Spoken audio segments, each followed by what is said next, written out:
هفسروکی بری پارتیا دموکراتیک گلان هدف سلاطین دمیرتاش کنه هدی گرتیگه هدایم سروکی شهرداری بازار مزنی استانبول اکرم امامول کو داویل دسلاتداری آک پارتی او اردوانیا 25 سالانی استانبول آنی او علی بابا جانی کو به سالان دنوا آک پارتی د ارکین گرینگ دجه کرده بو اونها حول اواکنا پارتی کنو دکم لترکی ناو نوانسی سیاستمدار دردکه و پیش کو لدیجی سرو کمار او دهمان دمید سروکی گشتی آک پارتی رجب طیب اردوان دبه کو ببن خودی هیس درای گشتیا ترکیه دجتی گوتن کو او هر سیاستمدار دبه د پیش روج د لهواتنه کې پیګ بینن او همبری اردوان بهیز ببن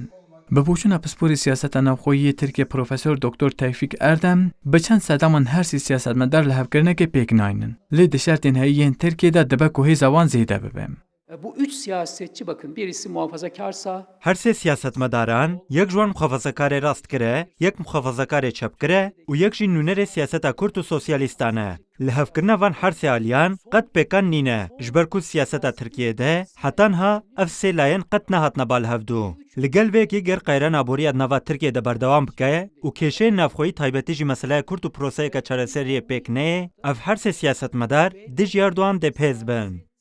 لگلوی که اگر کسالتین دمیرتاش ددمین پیش تجاره کتن به پارچه که سیاست ترکیه جی دنوا رای گشتی و پسپوران ده تینی قاش کرن لسر وی مجاری جی اردم ده بیجه پشتی که دمیرتاش تی آزاد کرن گر پوزیسیون خویا سال 2015 بگوهرینه دبه که ده سیاست ترکیه ده جاره کتن به باندور بهم bir yankı uyandırmıştı Selahattin Demirtaş. Bu yüzden اولان و باندورا کمازن چکر بو سلاطین دمرتاش د سیاست ترکیه ده او تخواست کو تمثیلیت حمو لایلن ترکیه بکه حتی است که جی جالی حمو گلن ترکیه و حتی حس کرن و سیاست مدارن کردین هی جوداتر بو لبل پشتی هلبجارتنا 2015 اف خطا خو نپاراست و دبن باندورا قندیلی دما گر دمرتاش ببردان و خطا خویا دست پکه بپارزه دجاره کدم ببه کسایت که بباندور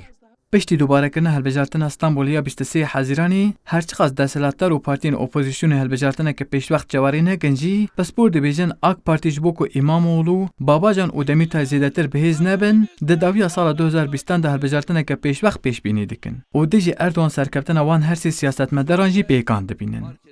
ورال erişmiş Kürdistan 24 Ankara müttefiklerimizle birlikte çözmekten memnuniyet duyarız.